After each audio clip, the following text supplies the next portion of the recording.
Nós já aprendemos que Deus nos deu toda sorte de bênçãos espirituais em Cristo Jesus nas regiões celestes. Isso, queridos, é uma declaração da verdade. E a verdade, ela precisa ser trabalhada e aplicada na nossa vida. E finalmente ser traduzida na maneira como nós vivemos. Mas às vezes até a própria expressão de que as bênçãos nos foram dadas nas regiões celestes parecem que estão longe da gente, não é? No dia a dia, na caminhada, nas lutas, nas dificuldades. E a minha oração, queridos, é que hoje, pela palavra de Deus, ao lermos esse texto na carta aos Efésios, nós possamos mais uma vez ter a verdade reafirmada e o Espírito Santo aplicando essa verdade às coisas que nós precisamos viver dia a dia. Nossa exposição de hoje, ela é do verso 6, a parte 2, até o verso 10 de Efésios, capítulo 1. Mas eu quero ler a partir do verso 3, lembrando que nós já vimos no domingo anterior. Então vamos ler Efésios 1, de 3 até o verso 10. Diz assim a palavra do Senhor. Bendito o Deus e Pai de nosso Senhor Jesus Cristo, que nos tem abençoado com toda sorte de bênção espiritual nas regiões celestiais em Cristo. Assim como nos escolheu nele antes da fundação do mundo, para sermos santos e irrepreensíveis perante ele, e em amor nos predestinou para ele, para a adoção de filhos por meio de Jesus Cristo, segundo o beneplácito de sua vontade, para louvor da glória de sua graça, que ele nos concedeu gratuitamente no amado, no qual temos a redenção pelo seu sangue, a remissão dos pecados, segundo a riqueza da sua graça. Graça essa que derramou abundantemente sobre nós em toda sabedoria e prudência, desvendando-nos o mistério da sua vontade, segundo o seu beneplácito que propusera em Cristo, de fazer convergir nele, na dispensação da plenitude dos tempos, todas as coisas, tanto as do céu como as da terra. Vamos orar? Nós estamos, ó Deus, diante da Tua palavra. Nós, ó Deus, sabemos que há em nós dificuldade de entender aquilo que são os Teus mistérios. Nós mas nós também já sabemos, ó Deus, pela Tua graça e pelo Teu amor, que o Senhor já revelou esses mistérios aos Teus filhos. E que nós, ó Deus, podemos ser conhecedores, sabedores deles. E que eles podem, ó Deus, uma vez agora já revelados na Tua palavra, serem aplicados à nossa vida, ao nosso dia a dia, à nossa existência. Por isso, Pai, por amor do Teu nome, trabalha com o Teu Espírito Santo sobre nós agora, Pai. Age na nossa vida, transforma o nosso coração, modifica as estruturas da nossa mente, ó Deus, que ao longo da nossa própria vida e história foram educadas e treinadas para pensar contrário à Tua vontade, ó Deus. Senhor, eu sei que a minha palavra, como homem, nada pode fazer. Mas eu sei que a Tua palavra e o Teu Espírito tudo podem fazer, ó Pai. Por isso, nessa manhã, faz a Tua vontade pela Tua palavra, pelo Teu Espírito. E que as palavras dos meus lábios e o meditar do meu coração sejam agradáveis na Tua presença, Senhor meu, rocha minha, Redentor meu. Amém. O apóstolo Paulo escreve aos irmãos da igreja de Éfeso. Ele começa dizendo quem ele é, para que eles tenham certeza que podem receber a sua palavra com autoridade. Então ele diz que ele é apóstolo de Cristo Jesus e que isso é a vontade de Deus e que assim sendo, aqueles irmãos deveriam receber essa palavra com toda a autoridade que ela tem. E aqui vem a nossa primeira aplicação. A mesma autoridade de Paulo usada para com aqueles irmãos na igreja de Éfeso é a autoridade com que nós devemos receber essa palavra de Deus. Nós não estamos aqui lendo um texto antigo, morto, sem sentido e sem significado, senão estamos lendo a palavra viva de Deus para a nossa vida. Essa é a primeira coisa que tem que existir como expectativa quando você vai ouvir a palavra de Deus. Paulo escreve aos santos que vivem em Éfeso, fiéis em Cristo Jesus. Você não precisa se sentir santo. A Escritura diz que você foi declarado, por causa da obra de Cristo, santo nele. É por isso que ele diz, santos que no caso vivem em Éfeso. Então aqui eu falo hoje aos santos que vivem na cidade de São Paulo, que se reúnem aqui na Barra Funda e que por causa de Cristo são fiéis e querem ser fiéis. Paulo então traz-lhes a lembrança da bênção que nós recebemos em Deus. Graça a vós outros e paz da parte de nosso Deus e Pai e do Senhor Jesus Cristo. Ah, que belo segredo saber como viver na paz de Cristo. Graça e paz. Querido, a única coisa que pode trazer paz verdadeira para a sua vida é a graça. E ele usa dessa graça usando os meios de graça.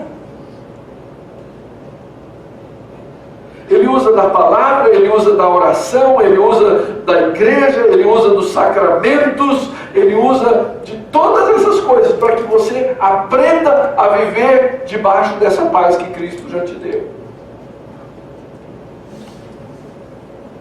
Graça a vós outros e paz da parte de Deus.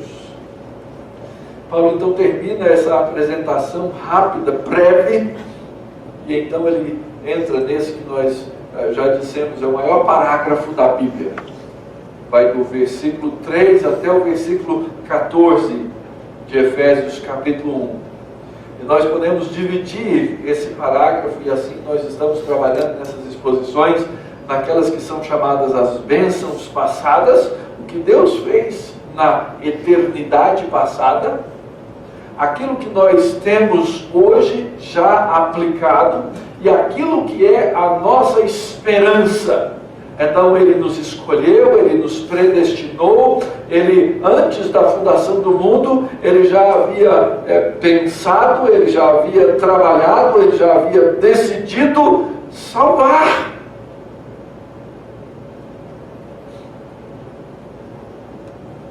E é interessante saber que o meu nome não será escrito no livro da vida. E que meu nome não foi escrito no livro da vida no dia em que eu criei.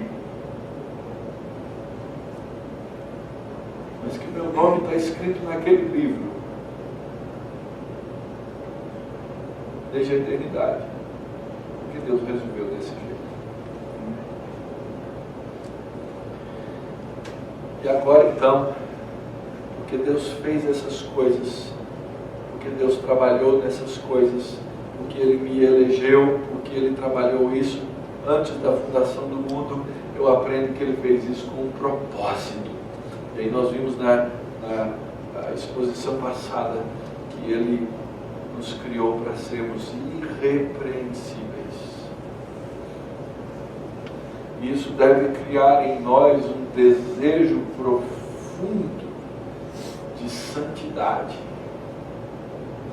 Ele nos abençoou nas regiões celestiais em Cristo Jesus, para que nós aprendamos a viver essa vida. E tudo isso com um alvo. O texto diz assim: para o louvor da glória da sua graça. Então, nosso grande segredo é aprender a viver para o louvor da glória da graça de Deus. Nós precisamos aprender a amar a glória de Deus. Nós precisamos aprender a desejar essa glória de Deus. Manifesta na nossa vida, nos nossos relacionamentos, nas coisas que fazemos. Porque nós fomos eleitos para essas coisas. Nós vamos ver hoje, na continuidade do versículo 6 em diante, que nós temos fundamento para viver dessa maneira. O texto diz que nós recebemos uma redenção no presente. Eu não quero infantilizá-los, mas você precisa repetir aí na sua mente, na sua cabeça, lembrando: eu sou um redimido.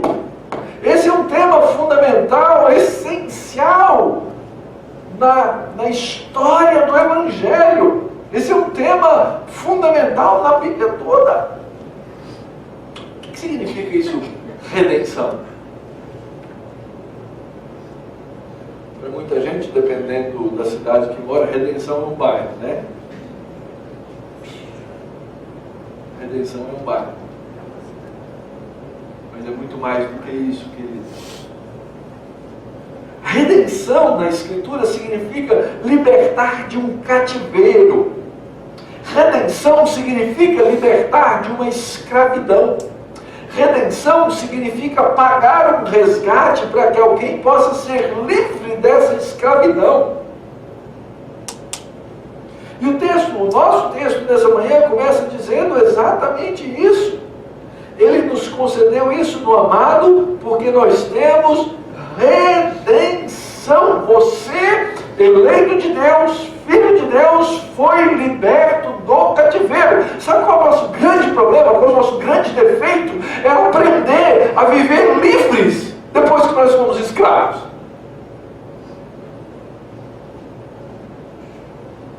Porque nós já fomos escravos do pecado. Nós mantemos os velhos hábitos da nossa escravidão. Então, lá atrás, esse senhor terrível chamado pecado, ele exigia de mim que eu o chamasse de meu Senhor. E agora que eu fui livre, eu estou tão acostumado com aquela minha história que eu continuo achando, e eu continuo dizendo, e eu continuo chamando o pecado de meu Senhor, e ele não é. Mas como eu faço isso na prática? Eu faço isso na prática quando ele chega, bate na minha porta, e ele se apresenta como Senhor, que não é, e eu me dobro a ele de novo.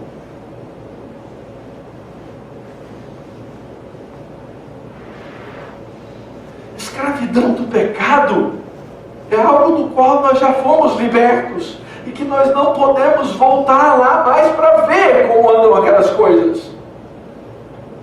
Nosso Senhor já pagou o resgate. A Escritura, aliás, usa várias expressões, várias palavras para falar desse processo de libertação pelo qual nós passamos. Ele já nos justificou, ele nos livrou de uma acusação legal que havia, ele já cancelou a dívida, ele já fez o perdão dos meus pecados, ele já cancelou o processo legal e agora ele me adotou num outro processo como filho, ele já me reconciliou numa disputa que havia, e agora eu sou salvo, eu fui comprado. É interessante que Paulo está escrevendo no ambiente do Império Romano, e no ambiente do Império Romano estima-se que havia cerca de 6 milhões de escravos. E para alguém ser liberto da escravidão só tinha um jeito. Ele tinha que ter o dinheiro para pagar por aquilo. O problema é que o trabalho dele geralmente só gerava para ele a renda para ele viver. Ele não conseguia se libertar da escravidão. Então alguém precisava vir de fora e dizer, olha, eu gosto dessa pessoa e eu quero essa pessoa livre, então eu vou pagar por ela. Chegava no dono do escravo e pagava por ela. E aquela pessoa se tornava uma pessoa livre. No Antigo Testamento a mesma história. A escravidão no Antigo Testamento, ou as condições de escravidão no Antigo Testamento, elas se davam pelas mais diversas situações. Uma delas era pela própria pobreza. As pessoas se tornavam escravas de um estado de pobreza. E aí então alguém precisava, e para isso elas precisavam trabalhar de maneira escrava. Alguém precisava vir de fora para resgatar. Lembra-se da história de Ruth? Ela vivia numa situação na qual ela estava presa na sua miséria e pobreza de mulher viúva.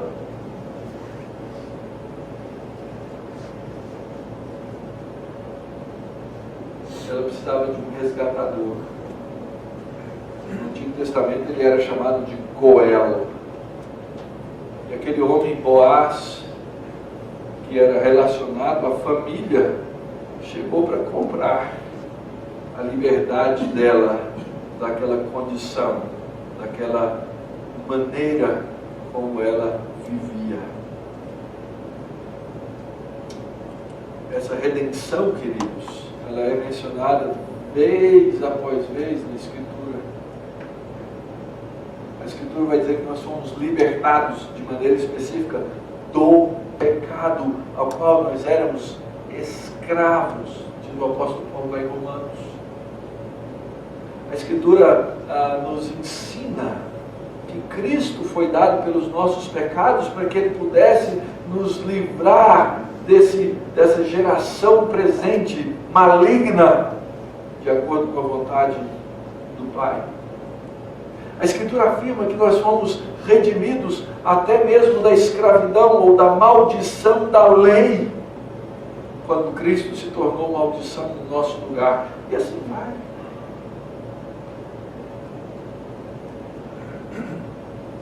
Nós temos que entender que Cristo veio fazer uma obra para que eu pudesse me tornar livre.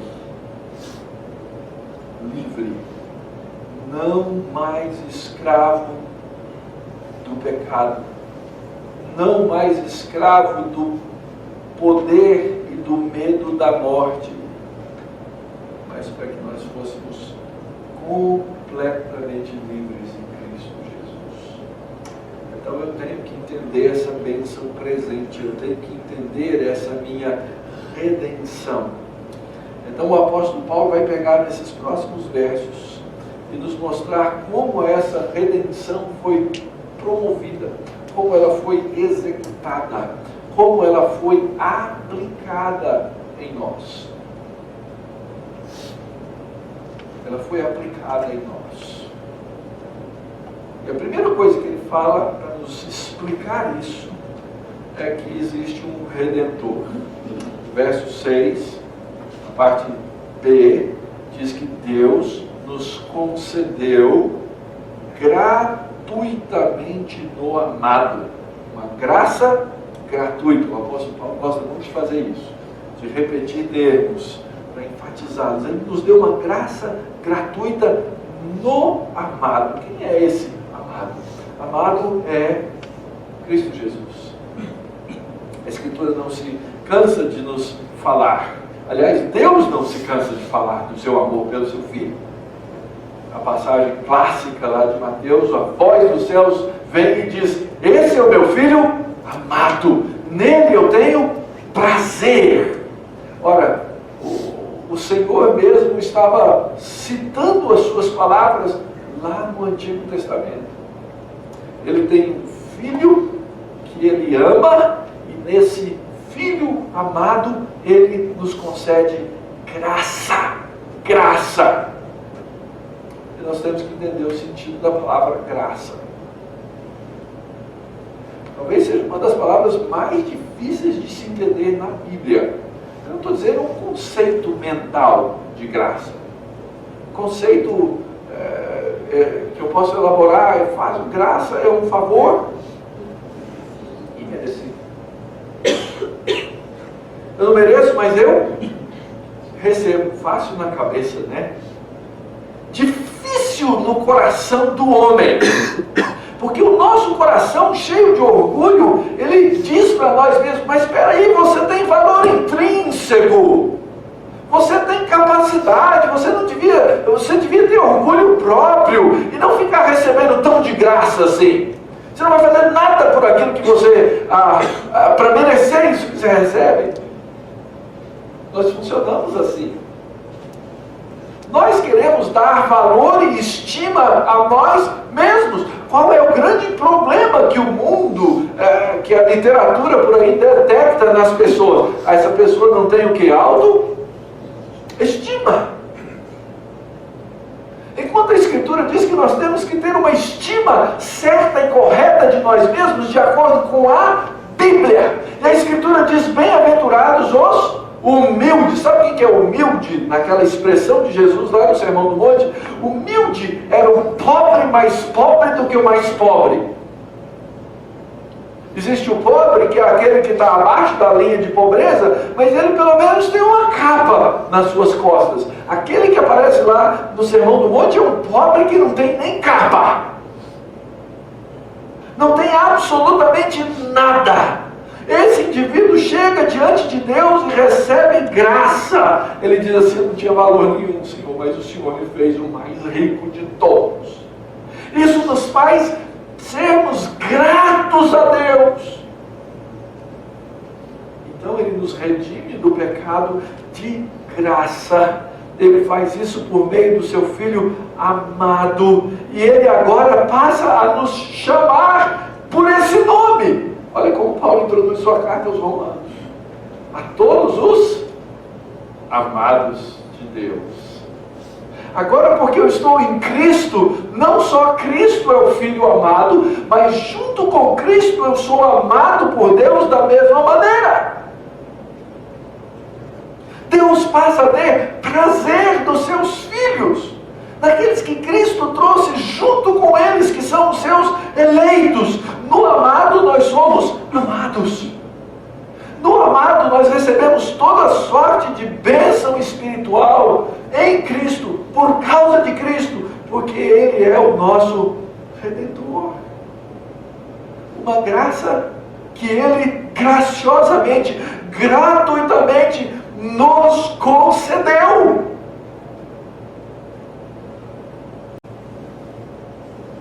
Ele resolveu nos amar. Armando, Deus resolveu te amar. E Ele te ama. Não importa o que você faça.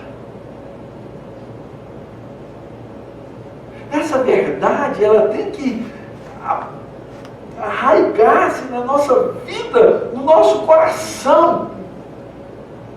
Eu sou amado. E esse amor de Deus é um amor incondicional. E esse amor de Deus tem que ser a minha segurança. Minha segurança.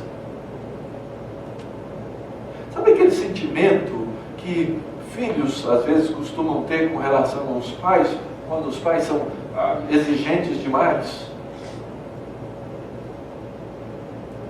E eles vivem naquele medo, naquele temor assim: eu não quero decepcionar os meus pais. Eu tenho que fazer, porque se eu não fizer, quem sabe os meus pais vão deixar de me amar. Deixa eu dar uma notícia para você, querido. Essa possibilidade não existe com Deus. Isso chama-se graça. O favor imerecido de Deus. E quem tem orgulho no coração, quem não chega humilhado diante de Deus, não consegue receber essa graça. Não é que Deus não dê, não é que Deus não coloque na sua vida se você é eleito, mas você não sabe viver dela.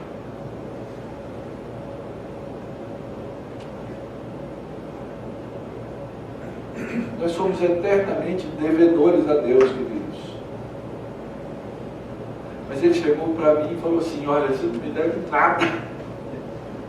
Essa é a maravilha do Evangelho. Eu devo tudo para Deus, e Ele me diz assim: você não me deve nada. Eu não devo nada para Deus, para Ele me amar. Ele me ama. Ele me ama porque Ele é o Redentor que me concedeu essas coisas gratuitamente no amado.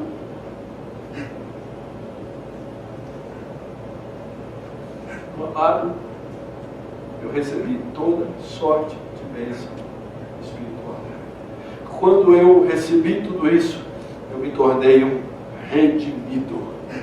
Pensa assim, Ele nos concedeu. Pensa um pouquinho no que Paulo diz só na carta aos Efésios a respeito de você, a respeito de mim. Ele diz: olha, nós estávamos mortos dos nossos delitos e pecados. Mortos.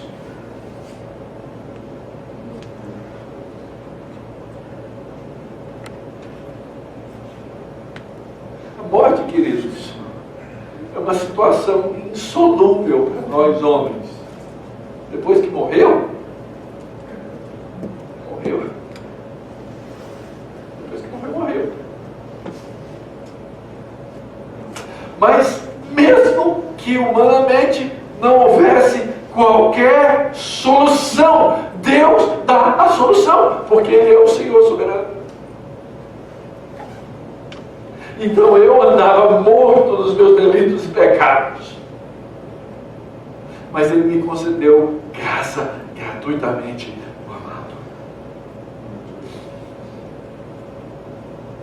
Eu sei como eu andava, queridos. Eu andava de acordo com o curso desse mundo. Sabe a tradução contemporânea desse verso? Eu andava do jeito que o diabo gosta.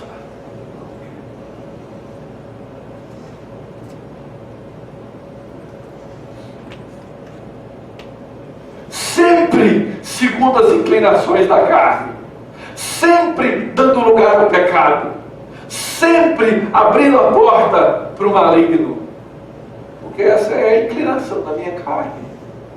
Essa é a inclinação da minha carne. E naquele tempo eu andava sem Cristo. Naquele tempo eu não tinha esperança no mundo, porque eu não tinha Deus. eu era inimigo de Deus. Mas não é só isso não.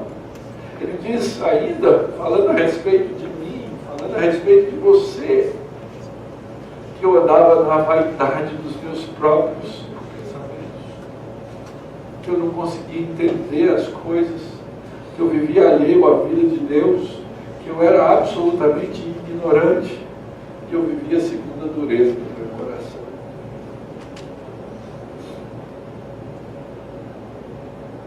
Mas isso não se aplica mais a mim, a não ser no passado. Agora eu sou um redimido. O próprio apóstolo Paulo chamou aqueles irmãos que viveram dessa maneira anteriormente, agora ele chamou de santos e fiéis em Cristo Jesus. Nós precisamos ser lembrados disso pela palavra de Deus constantemente. Diga no seu coração, saiba da sua mente, eu sou um redimido de Deus. Por isso eu não sou mais escravo. Por isso eu já recebi isso de maneira absolutamente gratuita. Para que a minha vida fosse diferente. Para que eu passasse a andar naquelas boas obras, as quais Deus de antemão preparou para que eu andasse e vivesse. Para que eu buscasse, para que eu desejasse, para que eu almejasse cada uma delas. Cristo se deu por nós, para nos redimir desse estado, para poder hoje te chamar de redimido. Lembra quando deu aquele negócio dos índios, que todo mundo andava mudando o nome no Facebook? Era os Caiobás, lembra? Deu um negócio lá de todo mundo mudava o último nome para um nome indígena.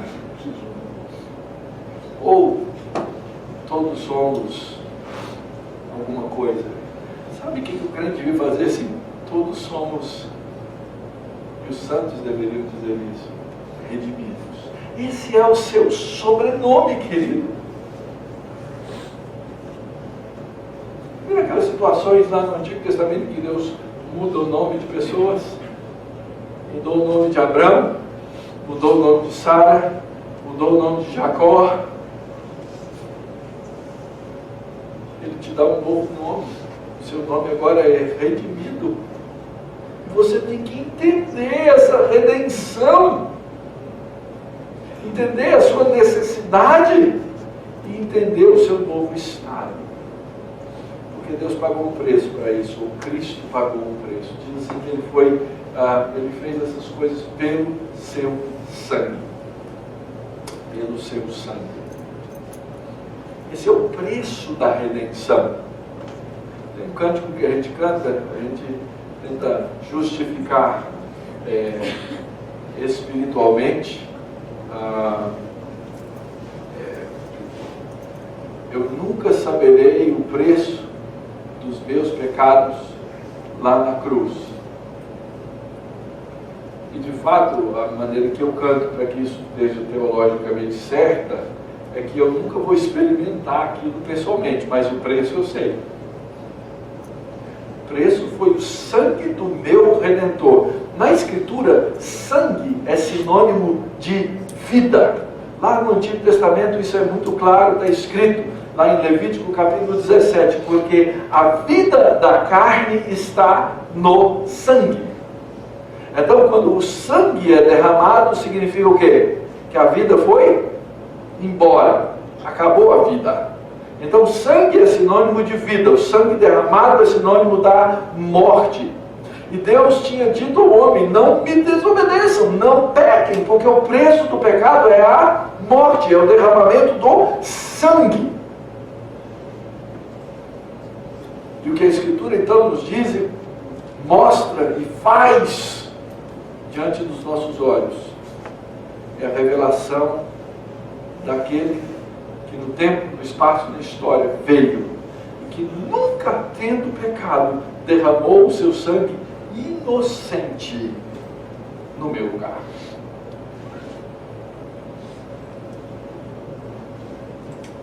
Ele faz isso. Ele faz isso. Ele já fez isso. A redenção já foi cumprida.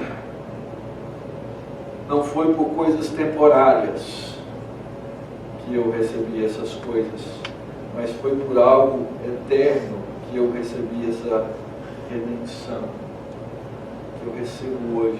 O apóstolo Pedro, instruindo a igreja, diz: sabendo que não foi mediante coisas corruptíveis, como prata ou ouro, que fostes resgatados do vosso fútil procedimento que os vossos pais nos legaram.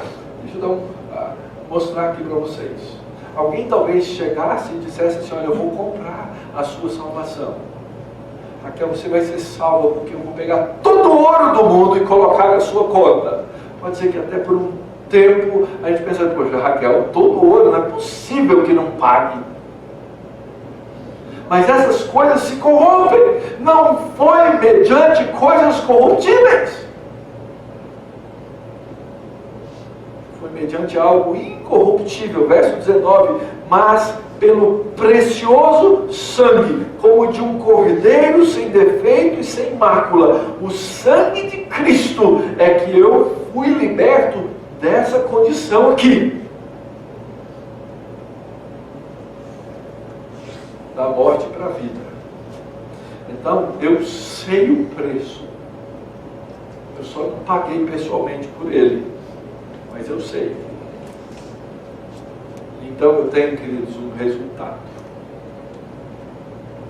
A Escritura diz, o apóstolo Paulo mostra, nós temos a remissão dos pecados segundo a riqueza da sua graça, que aparece uma outra expressão. A primeira expressão foi redenção. A redenção, vamos lembrar aqui a parte didática, foi o quê? Foi pagar para libertar da escravidão. Eu já recebi essa redenção. Agora, porque isso me foi dado, eu também tenho remissão. Essa remissão significa mandar alguma coisa embora ou afastar alguma coisa. O exemplo disso, da onde o apóstolo Paulo tira essa expressão, vem lá do Antigo Testamento.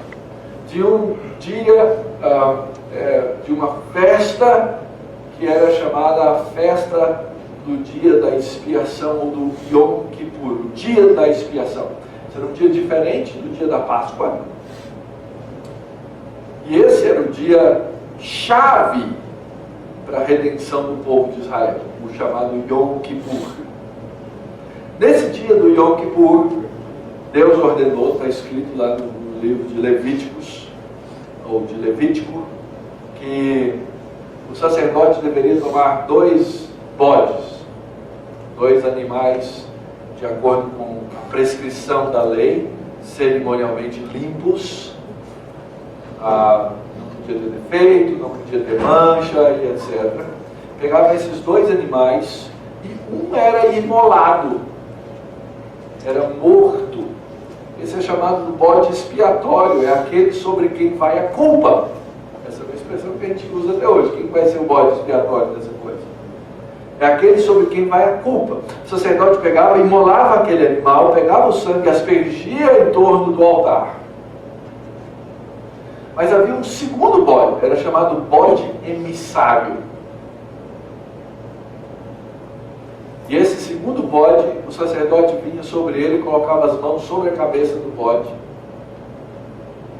E aquele gesto, aquele ato do sacerdote, significava que o sacerdote, lembra, o sacerdote carregava as 12 tribos de Israel sobre os ombros e no peitoral. Ele transferia a culpa do pecado do povo sobre o bode. Daí um coitado de um sacerdote que ele acha que ele nunca queria ser escalado para aquela ação. Ele tinha que pegar e andar no deserto, e andar no deserto, e andar no deserto, e andar no deserto, até um ponto que ele largava aquele bode sozinho, de maneira que o bode não pudesse encontrar o caminho de volta. Então o sacerdote que saía na escala aquele dia falava: tem que andar muito. Ele largava o bode emissário lá no meio do deserto, para que ele nunca mais voltasse. E essa remissão, o bode que levava a culpa embora, representava o perdão recebido pelo povo. O primeiro, a maneira, por meio do sangue. O segundo, a distância. Desde a eternidade até hoje, aquele que foi eleito e perdoado por Deus, recebeu esse perdão.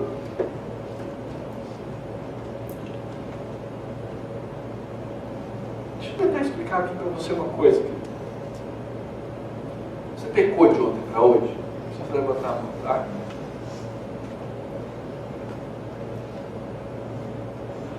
Deixa eu dizer para você, esse pecado não pode te afastar de Cristo Jesus.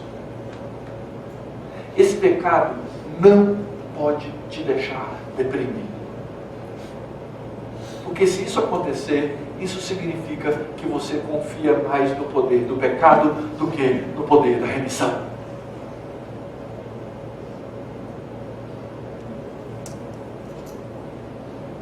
O que me autoriza, o que me permite vir aqui, ficar na frente de vocês, pastor, figura espiritual, e dizer essas verdades para vocês, como se eu não tivesse pecado? Nada. Sabe por quê? Porque eu pequei. Então eu tenho que ter alguma coisa fora de mim que me autorize a falar a verdade para vocês. E é o perdão que eu recebi. O perdão não me autoriza a pecar. O perdão não me incentiva a pecar. Mas o perdão me dá a certeza e a garantia de que eu não tenho mais nenhuma condenação, porque não há condenação para aqueles que estão em Cristo Jesus. Perceba, a remissão dos pecados segundo a riqueza da sua graça que Deus derramou abundantemente sobre nós. É grande isso! Mais do que eu posso imaginar. Mas é aquilo que eu tenho que aprender. O mundo não gosta dessa ideia. Um psicólogo comportamentalista, por exemplo, ele vai dizer, não, você não tem como não pecar. Porque as coisas do seu comportamento, elas não são sua culpa. Elas são culpa dos seus genes, são culpa dos seus pais, são culpas do seu meio ambiente, é culpa de alguma coisa externa a você. A Escritura não diz isso, a culpa diz, olha, a culpa do seu pecado é sua. Mas o Evangelho também diz, você é um remido. Então, deixa isso na mão de Deus, porque Ele disse que ia resolver isso. E lá foi embora o bode emissário. E a culpa foi removida. E o perdão foi dado. E agora eu tenho essas coisas em Cristo Jesus de maneira abundante. Esse é o Evangelho da graça, meus irmãos. Esse é o Evangelho da graça de Cristo Jesus. Você não precisa nada, exceto chegar humilhado diante de Deus para receber essa bênção.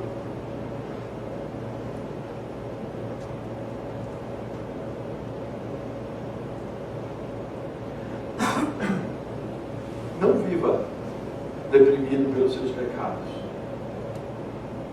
Não viva deprimido pelos seus pecados.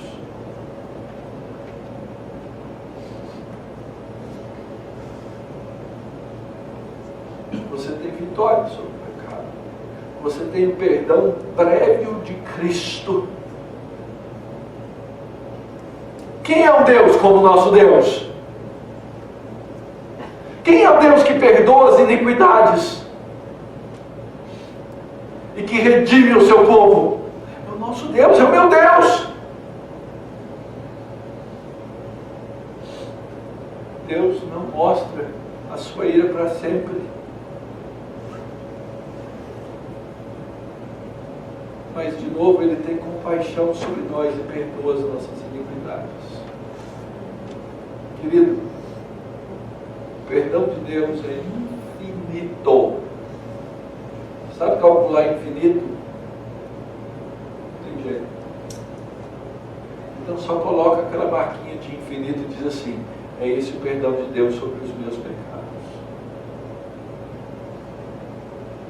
É claro que o Senhor vem e diz: vai e não peques mais. Mas quando eu pecar de novo, eu vou saber de novo que o perdão dele é infinito. Isso não me autoriza, isso não me estimula a pecar, mas isso me mostra e me faz desejar viver uma vida de santidade. Esse é o resultado. Eu tenho a remissão. Eu tenho o perdão dos meus pecados. Mas tem mais. Ele diz que isso foi feito e foi dado em toda sabedoria e prudência, desvendando-nos o mistério da sua vontade. Vamos primeiro pensar no mistério. Mistério aparece várias vezes no Novo Testamento. E a exceção de 2 vezes, todas as vezes em que aparece a palavra mistério, aparece junto à expressão já foi revelado o mistério. Ou seja, o mistério que foi revelado não é mais o quê? Mistério, porque já foi esclarecido. Eu não sabia, mas agora eu sei.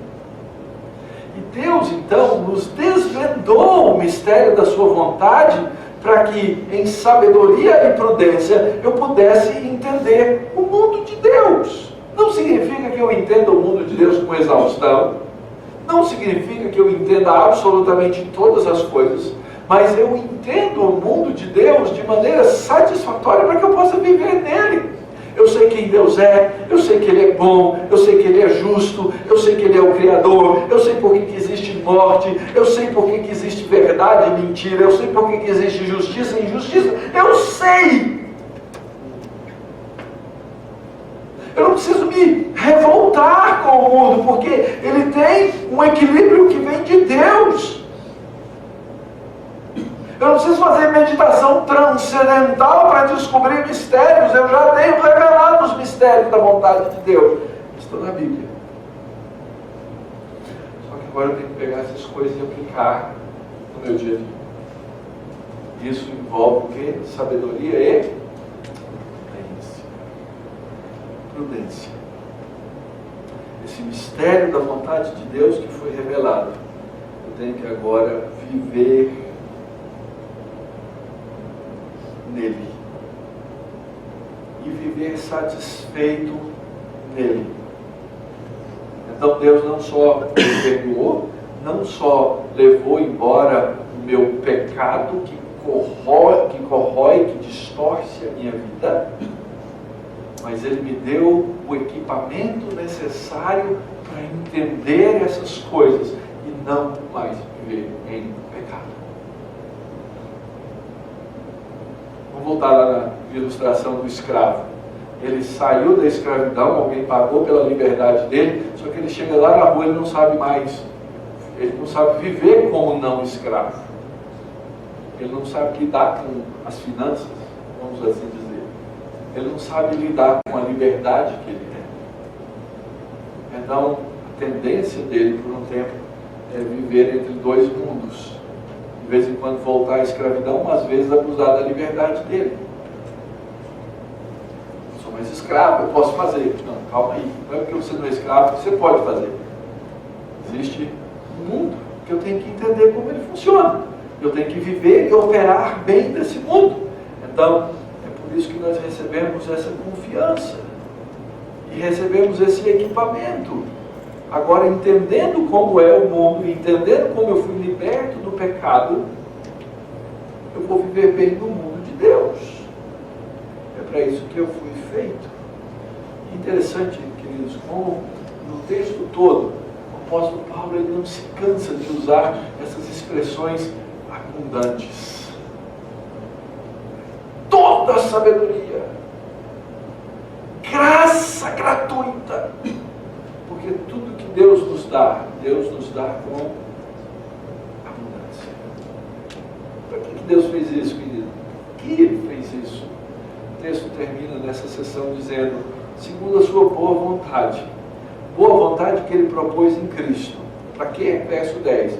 De fazer convergir nele, na dispensação da plenitude dos tempos, todas as coisas, tanto as do céu como as da terra. Deixa eu explicar uma coisa para você. Deus não fez essas coisas por causa de você. Porque você não é o centro do mundo. Deus fez essas coisas por causa dele, porque ele é o centro do mundo. Esse é o nosso problema, nós queremos ser o centro do mundo. E eu não vou ser o centro do mundo. Eu queria que Deus tivesse feito isso. O meu egoísmo diz assim, eu queria que Deus tivesse feito isso por mim. Não, ele fez isso por causa dele. Eu sou o receptor das benevolências de Deus.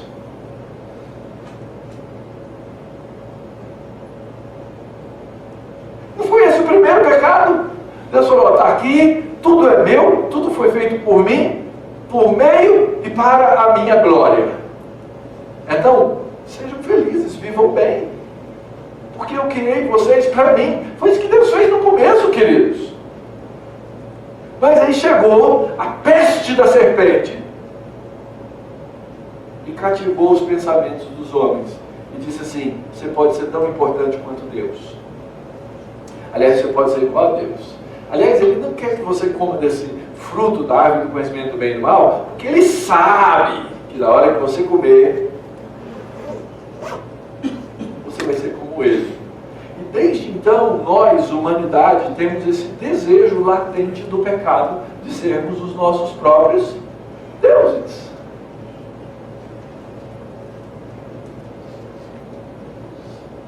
Mas eu sou parte da história de Deus, eu sou parte do plano de Deus. E ele fez essas coisas para ele mesmo, para que na dispensação da plenitude dos tempos, na vida do seu Filho, todas as coisas do céu e da terra apontassem para um só, Cristo Jesus. Então você quer saber como que a sua vida vai ser vivida para Cristo? Aponta para Ele. Na hora de resolver um conflito, aponta para Ele. Na hora de tomar uma decisão, aponta para Ele. Viva para Cristo. Foi para isso que Ele te abençoou com toda a sorte de bênção espiritual nas regiões celestes de Cristo, para que você pudesse viver para Cristo e não para você. Então, no dia que eu parar de viver para mim mesmo, eu vou aprender a viver para a glória de Deus. Diante de todas essas coisas, queridos, o que é que nós devemos fazer? O que a gente precisa fazer dessa riqueza que a gente tem em Cristo Jesus? Use-a! Use-a!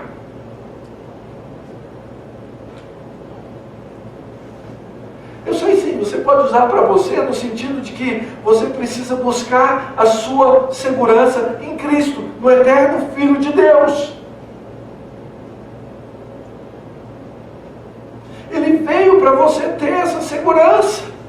Use-a para você. Sim, eu sou salvo, eu sou remido em Cristo Jesus. E não é porque eu sou um cara legal, não é porque eu sou um cara importante, não é porque eu sou gente boa, mas é exatamente ao contrário, porque Cristo me amou e resolveu pegar as coisas loucas desse mundo, as coisas que não tinham valor nesse mundo aos olhos dos homens,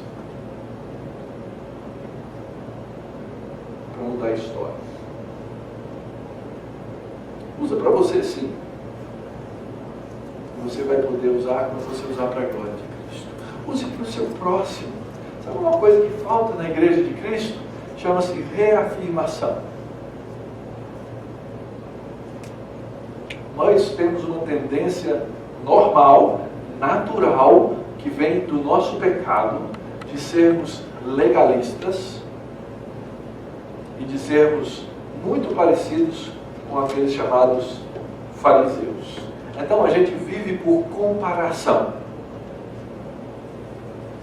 E a gente, quando vive em comunidade, a gente vive em comunidade por comparação.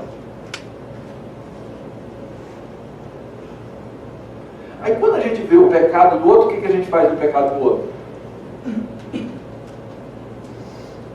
gente aponta o pecado do outro.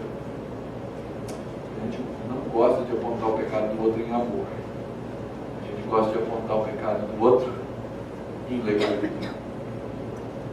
Irmão, quando você vir seu irmão pecar, seja ele qual for o seu irmão, seja o seu cônjuge, seja o seu filho, seja a sua filha, seja o seu colega da igreja, qualquer um, seu amigo, seu irmão, afirme-o da beleza de Cristo, da verdade de Cristo, da necessidade que ele e você têm de Cristo. Isso vai fazer toda a diferença. Use essa verdade para o próximo. Então, sobretudo, use-a para a glória de Deus.